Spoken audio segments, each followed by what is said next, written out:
Hola, buenos días, buenas tardes o buenas noches a todos los que están mirando este video. Hoy vamos a estar viendo el pasaje de Segunda Reyes, capítulo 25. Una historia que hemos escuchado muchas veces, no solamente en este capítulo, sino tal vez en el libro de Jeremías, en Crónicas, sobre la destrucción de Jerusalén, la destrucción del templo, la destrucción de sus murallas, el asedio, la muerte de muchos que sufrieron. También el libro de Lamentaciones, que sufrieron este acontecimiento muy triste en la historia de Israel. Lo hemos escuchado varias veces, tal vez no hemos reflexionado lo suficiente sobre el significado de esto. Los judíos, o hasta hoy día, ven este evento como uno de los más tristes, si no el más triste de la historia de Israel. Obviamente tienen muchos acontecimientos tristes, como por ejemplo el Holocausto, pero esta es una situación donde por su propio pecado terminan perdiendo lo más preciado que tenían, que era el lugar donde estaba la misma presencia de Dios, según ellos, aunque Dios obviamente está en todos lados, ¿no? Él es omnipresente, pero ellos consideraban el templo que Salomón había construido, además con toda su gloria, como el lugar donde podían encontrarse con Dios, donde Dios cubría sus pecados a través de los sacrificios y el sacerdocio, donde podían purificarse delante de Dios. Todo esto lo perdieron de un momento a otro, en más o menos 2 años, como vamos a estar viendo. Vamos a estar leyendo un poquito el pasaje de Segunda Reyes 25 y reflexionando un poco sobre lo que vamos leyendo, a ver qué es lo que el Señor quiere decir a nuestros corazones con este pasaje. Dice el capítulo 25, versículo 1 de Segunda Reyes, dice: aconteció a los 9 años de su reinado, en el mes 10º, de quien de rey Sedequías. El mes 10º, estamos hablando de enero, ¿no? Algunos piensan que más o menos se dio el 27 de enero. Eh, y estamos hablando del invierno en Jerusalén. Podemos decir que en el momento más frío, la estación más fría y más triste, como decimos muchos, eh, llegó el momento más triste, más frío y más lamentable de la historia de Israel, por lo menos hasta ese momento, que fue que Nabucodonosor ataca a Jerusalén, la sitia, y empieza un periodo muy difícil, con Jerusalén sitiado, de hambre, de muchas cosas horribles que empiezan a pasar de la muralla hacia adentro. Así que, ¿cuánto es más o menos el frío? De 5 a 12 grados es la temperatura del invierno por esa zona. No es tanto frío, pero pensemos que en esa época tampoco había demasiadas formas de calentarse. Eh, Además es un mes de muchas lluvias. Esto no colaboraba a empezar un sitio, ¿no? A estar encerrado.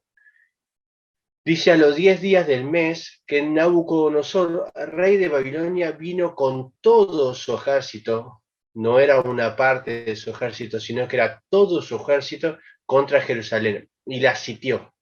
Y levantó torres, que estos son baluartes, ¿no? Son construcciones de piedra que se levantan bastante altas, donde allí pueden meterse los soldados, recubrirse de los ataques de arriba de la muralla y también protegerse del frío, por ejemplo, y las inclemencias del tiempo. Estas torres era común levantarlas cuando había un sitio. Eran pequeñas construcciones, una al lado de la otra, todo alrededor de la muralla. Dice que levantó torres contra ellas, contra Jerusalén alrededor. Y estuvo la ciudad situada hasta el año 11, ¿sí? Es decir, que pasaron 2 años desde que llegó Nabucodonosor hasta que pudieron entrar y atravesar las murallas. 2 años de sitio, 2 años sin que entre comida ni que uno salga a buscar comida. 2 años donde tenían que mantenerse con lo que había dentro de las murallas. Y uno puede pensar de que estaban bastante provistos, porque para estar 2 años sin que entre nada de afuera, tenías que tener una reserva de comida, de alimentos, pero pensemos en la época. En la época no había heladeras, no había frigoríficos, no había posibilidad de mantener la comida tanto tiempo. Si vemos en el libro de Lamentaciones, nos vamos a dar cuenta de las atrocidades que pasaban los judíos dentro de las murallas a causa de esto, ¿no? A causa de la desesperación. Pero la verdad es que tuvieron 2 años allí sitiados. Y justo termina en los meses de junio, julio, donde se abre la muralla, que son los meses de más calor. Junto con agosto, por ahí Jerusalén es donde el verano de Jerusalén, ¿verdad? Por lo cual comenzó en invierno y terminó en un verano caluroso que tampoco ayudaba mucho por los alimentos. Con el frío, con el invierno, los alimentos podían durar un poco más, pero con el verano todo se aceleraba bastante. ¿Cómo empieza la historia? Bueno, el rey que estaba dentro de las murallas en el sitio era Sedequías, ¿no? Ya lo mencionamos. ¿Quién era Sedequías? Sedequías era hijo de Josías y Amutal, y podemos encontrarlo por su nombre original, que es Matanías también, ¿no? Ese es el nombre original. Cuando Nabucodonosor II lo nombró rey de Jerusalén, rey sí, de Israel, de Judá, perdón, de Judá, tenía apenas 21 años. Joaquín, que era el rey anterior de la primera deportación de los babilonios, se rinde ante Nabucodonosor y es llevado a Babilonia.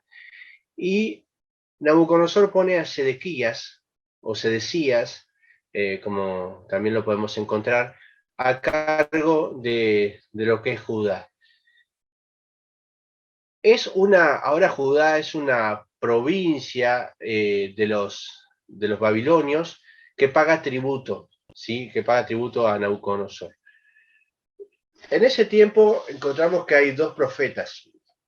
Uno es la Biblia lo menciona como el profeta mentiroso, que es Ananías, y tenemos a Jeremías, conocido por todos. Allí se da la situación donde Jeremías decía de que Dios mandaba al pueblo a rendirse ante los babilonios y no luchar, ¿sí? Porque esto había sido consecuencia del pecado de Israel, así que ahora había que humillarse ante el poder babilónico. Pero Ananías recomendaba lo contrario. Más que una recomendación, Ananías decía que Dios le estaba dando este mensaje. Decía, esto lo podemos ver en Jeremías, ¿no? Oráculo de Dios es este, que dice que Dios quebrará el yugo que los babilonios han puesto sobre nosotros. Y esto se lo decía el rey y a todo el pueblo, ¿no? Y allí estaba Jeremías diciendo lo contrario. Y Jeremías le dice, bueno, mirá, los profetas que dan buenas noticias siempre son bien recibidos, pero su profecía recién se acepta cuando se da cumplimiento de eso. Después Jeremías está a solas en su, en su lugar de su aposento y Dios le da un mensaje claro y le dice, si ahora tenían yugos como algo así, ¿no? Estoy parafraseando el texto, pero dice, si tenían yugos de madera, yo ahora pondré yugos de hierro sobre ellos, más fuertes, y Babilonia va a conquistar a Israel porque era un castigo divino, porque tenía que ser así. Pero frente a un rey que tenía su orgullo, su soberbia, que tenía esa responsabilidad delante del pueblo, y dos mensajes diferentes, un mensaje de atacar Babilonia porque Dios había dado la victoria, y el mensaje de humillarse ante Babilonia y rendirse de Jeremías, eligió rebelarse contra Babilonia. Es más fácil elegir la opción que a uno lo hace el héroe, que a uno lo destaca. Si Dios había dicho que iba a dar la victoria, entonces Sedecías iba a quedar como el rey que venció a los babilonios y libró una batalla tremenda contra los babilonios y venció. La opción de humillarse era una opción en la cual tenía que abandonar su soberbia, su orgullo y simplemente rendirse ante el rey Nabucodonosor. Siguiendo los consejos de Ananías, de este profeta mentiroso, profeta falso, Sedequías decide dejar de pagar tributo a Babilonia como una forma de rebelión y pide ayuda a Egipto. Egipto hace una especie de alianza con Judá, con Jerusalén, pero al final termina abandonando a Jerusalén cuando Nabucodonosor ataca. Hay algunas insinuaciones, cuando ya está sitiada Jerusalén, de los egipcios de interrumpir el sitio, pero son muy escuetas y terminan derrotados también por los babilonios. Así que bueno, Sedequías se vio entre estos dos profetas y tomó la opción que más alimentaba su propio ego, ¿no? Nabucodonosor sitia Jerusalén y provoca la destrucción de toda la ciudad, del templo, de las murallas en el 587 antes de Cristo. Algunos dudan un año más, un año menos, pero la fecha más aceptada es esta, ¿no? 587 antes de Cristo. Se llevan en la segunda deportación a una cantidad de personas, de judíos que estaban allí, deportados a Babilonia. Y Judá queda entonces ahí anexionada a la provincia de Samaria, ¿no? La provincia babilónica de Samaria. Vamos a seguir leyendo el pasaje en el versículo 3. Dice, a los 9 días del cuarto mes prevaleció el hambre en la ciudad hasta que no hubo pan para el pueblo de la tierra. Se acabó el pan. Acordémonos que fueron 2 años de sitio. Abierta ya una brecha en el muro de la ciudad, esto es que después de 2 años se logra abrir un gran hueco en el muro de la ciudad.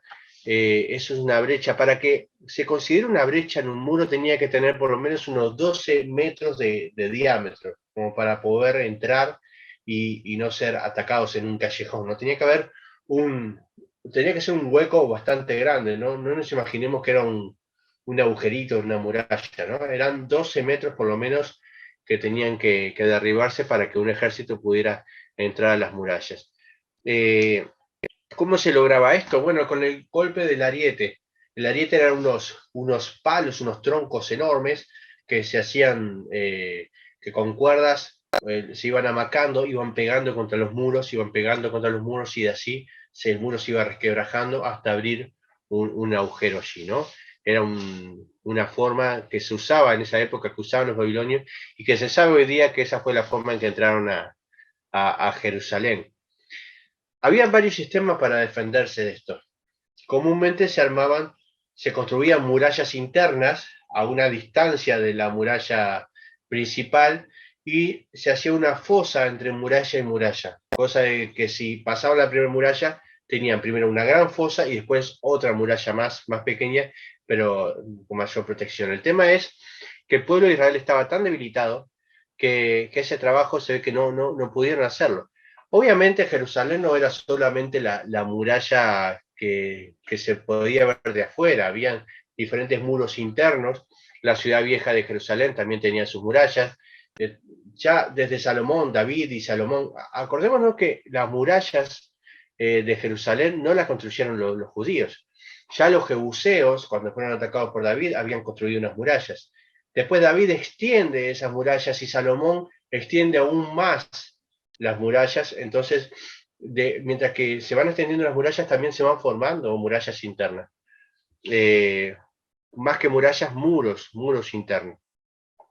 La cosa es que no sabemos bien cómo se dio esta situación, pero pudieron abrir un agujero en la muralla, un boquete, una brecha, y entraron allí los babilónicos. Y bueno, allí es donde todo ya estaba perdido, ¿no? Dice en Jeremías 39, ¿no? En este pasaje de 2 Reyes 25, que entraron los príncipes de Babilonia y acamparon a la puerta del medio de Jerusalén, ¿no? La puerta del medio, la puerta principal, era el lugar donde se juntaban las personas importantes. Y el entrar después de abrir esa brecha y los príncipes de Israel acampar en la puerta de la ciudad de Jerusalén era un símbolo de haber tomado la ciudad. Así que acamparon en ese lugar y entre ellos estaba Nergal-Sarecer, que era un personaje que después fue muy importante. No solamente era el yerno de Nabucodonosor, sino que llegó a ser rey de Babilonia. Evil Merodach era el que iba a tomar el trono después de Nabucodonosor, pero justamente Evil Merodach es asesinado por Nergal-Sharezer, quien después toma el trono de Babilonia, ¿no? Así que este príncipe que aparece en esta imagen entrando a Jerusalén para destruirla totalmente, pasa después a ser rey de Babilonia, obviamente con una usurpación del trono, pero bueno, la historia lo pone en ese lugar.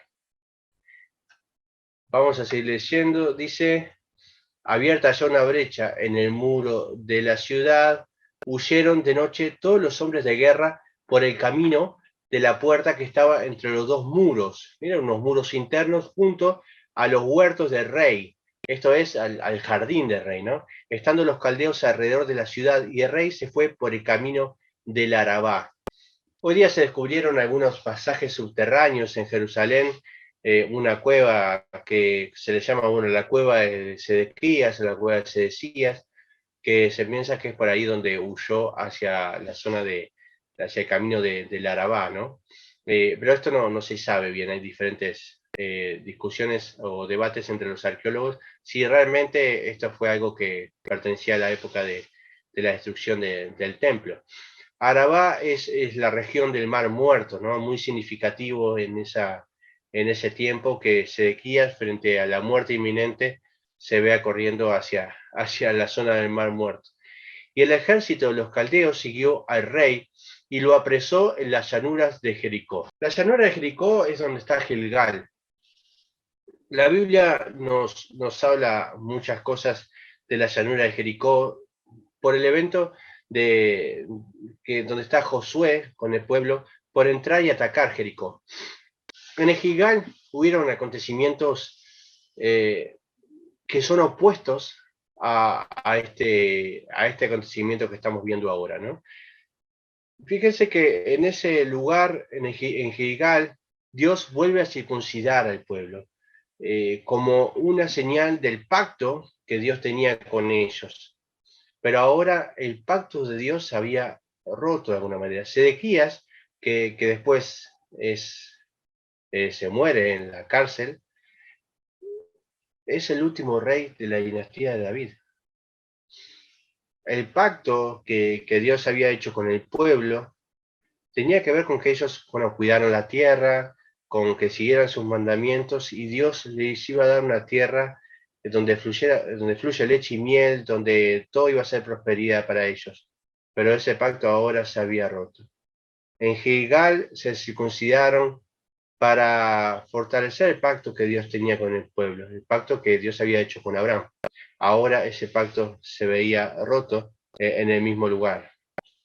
También allí en Gilgal se celebró la Pascua que era la liberación del pueblo de Israel, cuando el ángel de la muerte pasa por alto por las casas de los israelitas y sus primogénitos no mueren en la última plaga a los egipcios. Era una señal de la liberación del pueblo de Israel. Israel en la última plaga, donde se le da la libertad a Israel para que se vaya, y se le dan riquezas además para su nuevo hogar, la tierra prometida. Luego pasan una cantidad de acontecimientos y están 40 años en el desierto, pero era un símbolo de la libertad, de pasar por alto, de que la muerte no los iba a alcanzar. Ahora, en el mismo lugar, en Jericó, ellos estaban viviendo, o Sedequías, donde es apresado, estaba viviendo un acontecimiento lleno de muerte, donde los judíos estaban siendo llevados en cautiverio, como esclavos, como servidores de otro reino. Y también en ese momento, en ese lugar a orillas de Jericó, en Gilgal, Dios manda a cultivar la tierra. El maná cesa y Dios nos manda a cultivar la tierra, como dándoles el mensaje de que esa tierra les pertenecía. Cultiven la tierra, porque ahora ya no son más extranjeros, ahora son locales. Cultiven en la tierra de ustedes, saquen el fruto de la tierra. Pero ahora Babilonia los estaba sacando de su propia tierra y llevando una tierra extranjera, donde nada de lo que tenían era de ellos. Dice que el ejército de los caldeos siguió al rey y lo apresó en la llanura de Jericó, habiendo sido dispersado todo su ejército. En algunas versiones en Jeremías dice que habiendo el ejército, habiéndolo abandonado el ejército. Dice que da este detalle de que el ejército en realidad lo abandonó. No es que se dispersó porque los atacaron, sino que decidieron no dar su vida por el rey en este caso. Versículo 6 dice, preso pues el rey, le trajeron al rey de Babilonia en Ribla. Lo apresaron y lo llevaron a Ribla, frente al rey de Babilonia, y pronunciaron contra él sentencia. Una sentencia bastante cruel, ¿no? Degollaron a los hijos de Sedequía en su propia presencia, vio cómo mataban, degollaban a sus hijos, y a Sedequía le sacaron los ojos, como una señal de que era lo último que iba a ver, era cómo habían asesinado a sus hijos. Aunque esto no es cruel, realmente cruel, para la época era un acto de misericordia, porque la traición de Sedequías merecía la muerte, según los babilonios. Y esto lo vemos, por ejemplo, en Jeremías 52, porque dice, solo le sacó los ojos, como diciendo, tuvo misericordia de él. Así que bueno, podemos decir que Nabucodonosor tuvo misericordia de Sedequías y tan solo le sacó los ojos. Cualquiera de nosotros estaría de acuerdo con que Sedequías tal vez hubiera preferido que lo mataran, ya que le sacaron los ojos, lo llevaron preso, lo pusieron en una cárcel y lo dejaron allí hasta que se murió. Por ende, no sabemos qué es lo que realmente deseaba Sedequías, pero lo que sí vemos acá es que para los babilonios esto era un acto de misericordia, ¿no? Así que le sacaron los ojos y atado con cadenas lo llevaron a Babilonia. Versículo 8.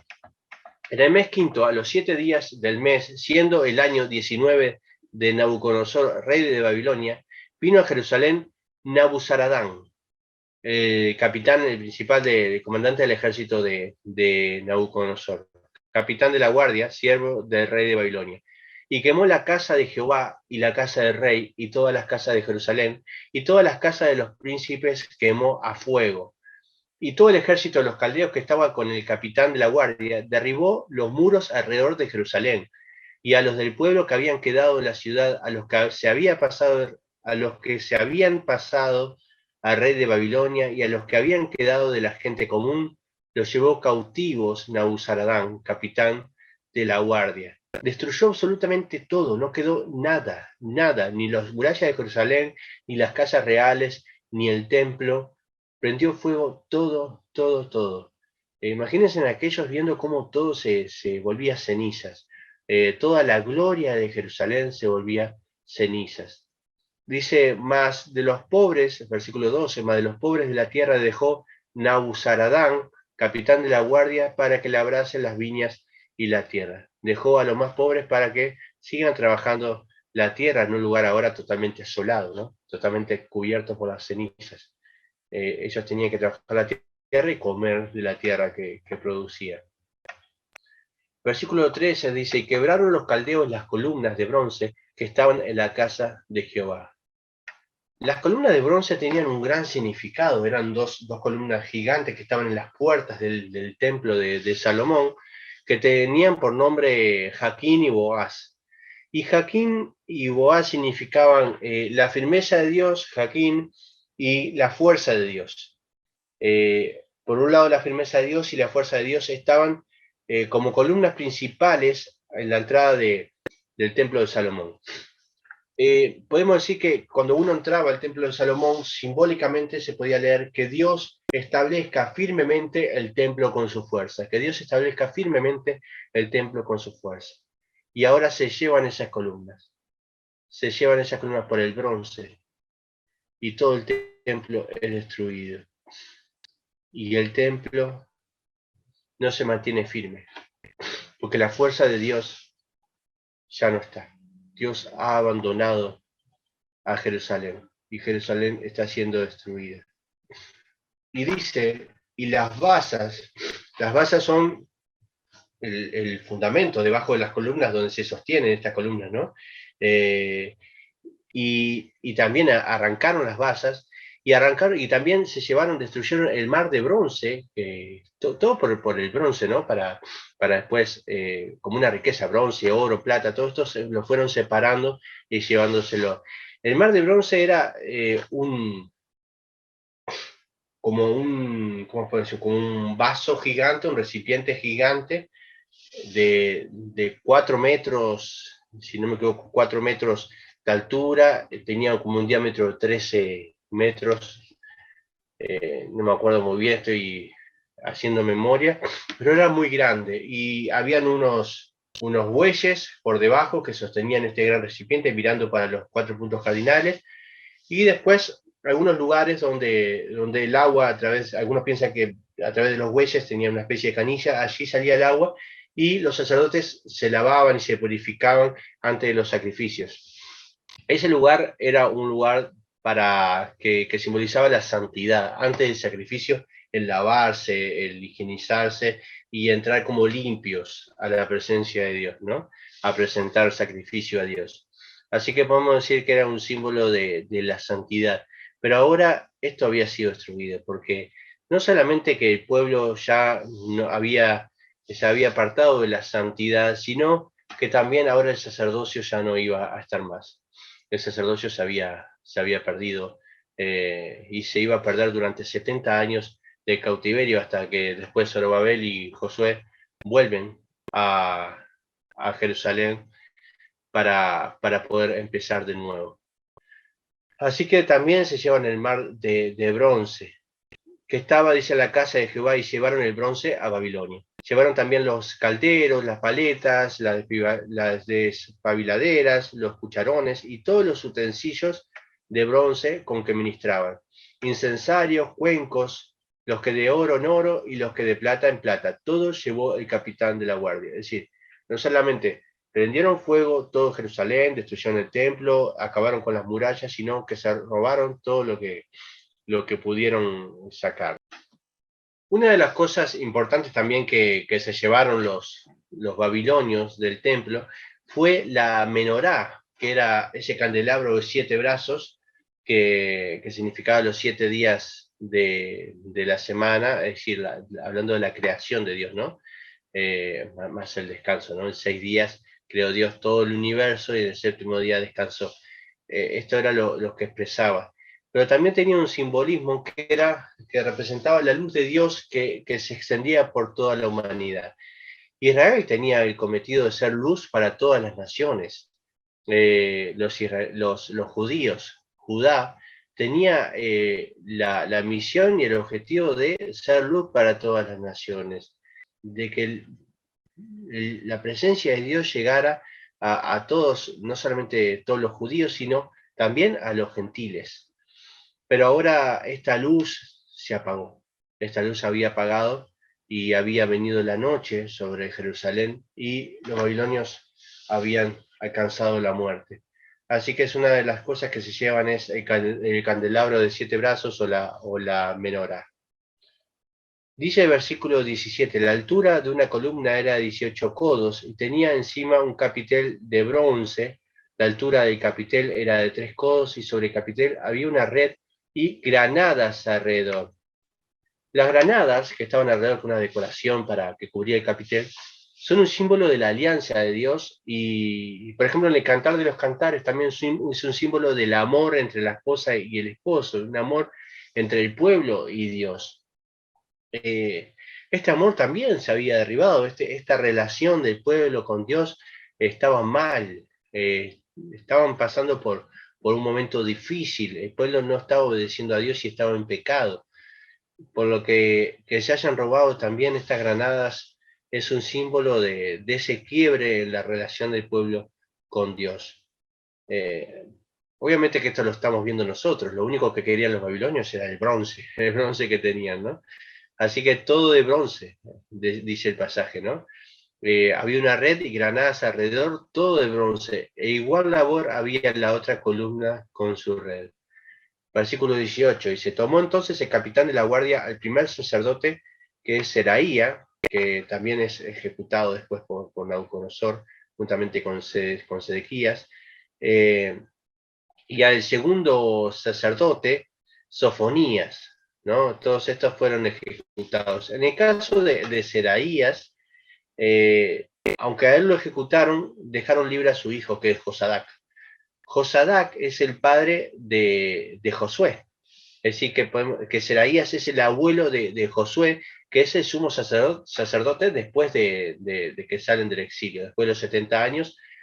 El sumo sacerdote, el primer sumo sacerdote post-exilio babilónico es Josué, ¿sí? Y Seraías es su abuelo. Después tenemos a Sofonías, que era el segundo sacerdote principal, que era el que les llevaba las cartas, el que estableció esa relación entre Jeremías y el rey, que llevaba las cartas de Jeremías al rey y viceversa, ¿no? También es conocido por su buena relación con Jeremías. Y tres guardas de la vajilla o del atrio, ¿no?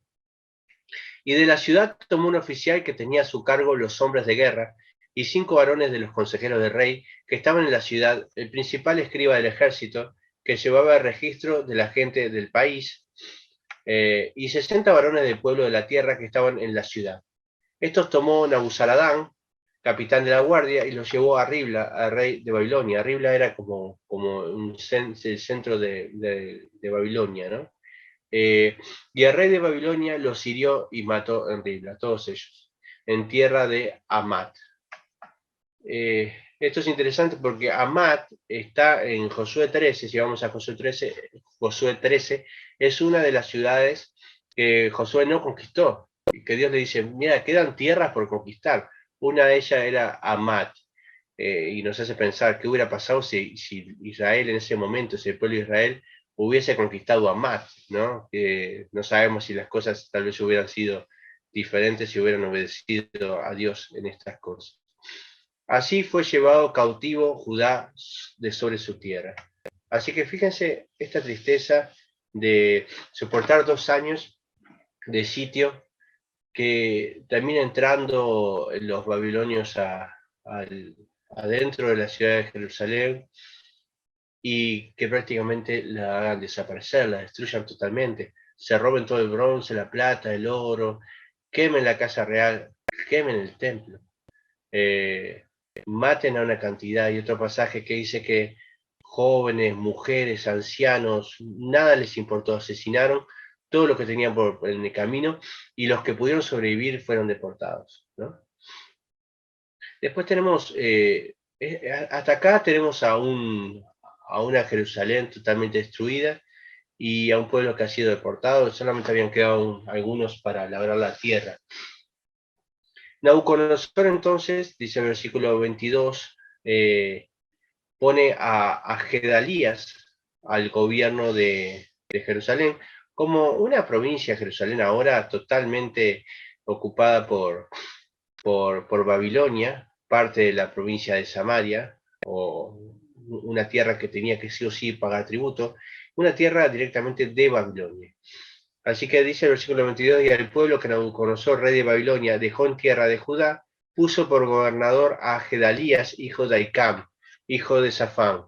Y oyendo todos los príncipes del ejército, ellos y su gente, que el rey de Babilonia había puesto por gobernador a Gedalías, vinieron a él en Mizpa. Ismael, hijo de Netanías, Joanán, hijo de Carea, Seraías, hijo de Tanumet, Telofatita, y Hazanías, hijo de un Macaateo. Ellos con los suyos. Entonces Gedalías les hizo juramento a ellos y a los suyos, y les dijo, no temáis de ser siervo de los caldeos, habitad en la tierra y servid al rey de Babilonia, y os irá bien. Gedalías estaba siguiendo la profecía de Jeremías. Él creía de que Jeremías tenía la razón, seguramente ya lo había creído antes, y por eso Nabucodonosor lo elige para gobernar. Acá vemos a alguien que entendió que Dios los estaba llamando a humillarse ante los babilonios. Y este es el mensaje que les da. Vamos a humillarnos delante de los babilonios, porque Dios nos ha mandado así. Y si hacemos lo que Dios nos ha mandado, tranquilo, nos va a ir bien. Nos va a ir bien. Dice, servid al rey de Babilonia y os irá bien. Mas en el mes séptimo vino Ismael, hijo de Netanías, hijo de Elisama, de la estirpe real, y con él 10 varones, e hirieron a Gedalías y murió. Y también a los de Judá y a los caldeos que estaban con él en Mizpa. Y levantándose todo el pueblo, desde el menor hasta el mayor, con los capitanes del ejército, se fueron a Egipto por temor de los caldeos. Esta generación que había quedado, estos judíos que habían quedado, que habían tenido la posibilidad de quedarse en Jerusalén, en la tierra, de labrarla, de que no estaban cautivos, al final tuvieron que huir a Egipto, escaparse de su propia tierra, porque otra vez no pudieron humillarse, no pudieron escuchar la voz de Dios que le decían que tenía que humillarse delante de los babilonios. Tenían la oportunidad de quedarse en su propia tierra, no habían sido deportados, podían trabajar y hacer su hogar allí y que les vaya bien, pero no, decidieron apelar a su orgullo. Mataron al gobernador y tuvieron que, a Gedalías, y tuvieron que huir. Luego tenemos nos habla de Joaquín, ¿no? ¿Quién era Joaquín? Joaquín también es conocido como Jeconías y fue el penúltimo rey de Judá antes de Sedequías. Él gobernó en el periodo de 598 y 597, cuando llegó la primera deportación babilónica. Joaquín es el abuelo de Zorobabel, y que está nombrado en la genealogía de Jesús, así que Joaquín está dentro de la genealogía de Jesús. Joaquín es el hijo de Joaquim, que es el rey que estaba anterior de él, y estuvo tan solo 3 meses en el reinado.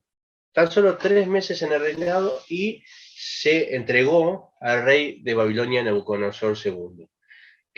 Bueno, ahí también saquearon Jerusalén, robaron una cantidad de cosas y deportaron a miles de nobles a Babilonia, por ejemplo, también a Joaquín y junto con él a Ezequiel, por ejemplo. Hubieron muchísimas pérdidas materiales y bueno, y el pueblo quedó dividido, ¿no? El pueblo judío quedó entre aquellos que estaban deportados en Babilonia y los que aún se encontraban en Jerusalén, entre ellos Jeremías. Parece que, bueno, Joaquín se entrega, se humilla ante los babilonios, es llevado a Babilonia y es puesto preso allí, pero se le trata bastante bien. No se habla de ni que se haya matado a su familia, ni por más que estaba como un preso, se le trataba con mucho respeto. Es más, los judíos deportados seguían viendo a Joaquín como su propio rey y no a Sedequías. Veían a Joaquín como su propio rey, y allí estaba Ezequiel también, por ejemplo, que habla de Joaquín como su rey. Eh, Así que bueno, acá hay una diferencia entre Sedequías, el último rey de la dinastía de David, y Joaquín, el penúltimo rey. Dice que aconteció, versículo 27, a los 37 años del cautiverio de Joaquín, rey de Judá, en el mes 12º, a los 27 días del mes, que Evil-Merodach, rey de Babilonia, en el primer año de su reinado, libertó a Joaquín, rey de Judá, sacándolo de la cárcel. Nabucodonosor muere, toma el trono Evil-Merodach y apenas empieza a reinar, libera a Joaquín de la cárcel. No solamente lo libera, sino que le da muchos privilegios. Seguramente Joaquín era muy querido por los judíos deportados y la influencia de muchos durante el reinado de Nabucodonosor II hicieron que Evil-Merodach viera con buenos ojos al rey Joaquín. Un rey que no armó ninguna revolución, ni quiso armar un grupo armado en Babilonia para vengarse de Nabucodonosor II, un rey que aceptó lo que Dios había dicho y que reconoció de que esto era a causa del pecado del pueblo judío. Así que lo sacó de la cárcel, libertó a Joaquín, rey de Judá, sacándolo de la cárcel y le habló con benevolencia y puso su trono más alto que los tronos de los reyes que estaban con él en Babilonia. Y le cambió los vestidos de prisionero y comió siempre delante de él todos los días de su vida. Y diariamente le fue dada su comida de parte del rey, de continuo todos los días de su vida. Fíjense que si Joaquín se hubiera rebelado contra Nabucodonosor, hubiera buscado alianzas para, para no entregarse, hubiera hecho lo que Sedequías hizo, entonces la historia hubiera cambiado, porque gracias a que Joaquín se entrega es que tiene a Salatiel y después Salatiel tiene a Zorobabel y Zorobabel es el gobernador de Jerusalén el que vuelve para reconstruir el templo. Así que qué importante es obedecer los mandatos de Dios. ¿Qué nos enseña este pasaje? Este pasaje que tiene tres partes. La primera parte es con un rey que se opone al gobierno de los babilónicos, Nabucodonosor II, se revela, que pide alianza de Egipto y que después sufre las consecuencias del sitio, la destrucción de la ciudad, donde matan también luego a sus hijos, donde se les quitan los ojos, todo por no escuchar la voz de Jeremías y guiarse por el profeta mentiroso. Después tenemos a un gobernador que es puesto por Nabucodonosor II, Gedalías, que también es asesinado porque los que rodean a Gedalías no entienden la humillación que Gedalías tenía sobre los babilónicos y terminan huyendo, teniendo la posibilidad de estar en su tierra, en Jerusalén, terminan huyendo a Egipto. Y después tenemos a Joaquín, un rey que es anterior a Sedequías, que se entrega al rey de Babilonia y que pasa preso, pero luego es liberado y come en la mesa del rey. Y que también por él es que sigue la descendencia hacia el Mesías, hacia Jesucristo. Segunda Crónica 7:14 dice, si se humillare mi pueblo, sobre el cual mi nombre es invocado, y oraren y buscaren mi rostro, y se convirtieren de sus malos caminos. Fíjese, son cuatro cosas. Humillarse, orar, buscar el rostro de Dios y convertirse de sus malos caminos. Y entonces, si hicieran esto, dice Dios, yo iré desde los cielos y perdonaré sus pecados y sanaré su tierra. Yo iré desde los cielos, perdonaré su pecado y sanaré su tierra. Hermanos, no todo es victoria, no todo es levantarse y conquistar y poder y fuerza del Señor y vencer y destruir murallas y saltar murallas y a veces Dios nos manda a humillarnos. No todo es, yo soy cabeza y no cola y tengo poder y el Señor está conmigo y arraso y avanzo. A veces Dios nos manda a doblar nuestras rodillas y humillarnos, a tener un perfil más bajo, a saber que no somos mucho delante de Dios y que dependemos de Él. La iglesia hoy se ha convertido en una iglesia de personas que se han cargado de soberbia muchas veces, que se sienten superadas, como si el cristianismo nos diera superpoderes y avanzar y quieren arrasar. Pero la iglesia se construye desde la humillación, desde la oración profunda, desde el llanto, de reconocernos a nosotros de que necesitamos de la presencia de Dios. Así se construye la iglesia de Dios. ¿No será hora de que nos humillemos? Que dejemos de lado la soberbia de levantarnos y ir victoria, crearnos por encima de todo, cubrir nuestra imagen. ¿No será hora de tal vez apagar los parlantes, bajar los micrófonos, abandonar todas las actividades por un segundo, doblar las rodillas, tal vez llorar, tal vez acostarnos delante de Dios y saber quiénes somos, humillarnos delante de Dios? Este pasaje es un llamado a la humillación. Dios manda al Israel a que se humille delante del rey de Babilonia. Pero es que no es un Dios de victoria, No es un Dios que avance y destruye a sus enemigos. Dios está invitando a la humillación. Porque cuando vivimos en victoria tras victoria y destruyendo con espadas imaginarias enemigos,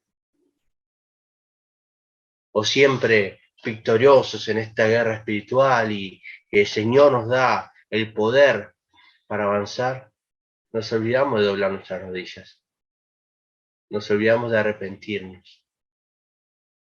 Yo prefiero el cristianismo de aquellos que en la Edad Media igual ponían sus manos en el fuego para no pecar frente a la tentación, que se veían débiles y buscaban de Dios para tener fortaleza.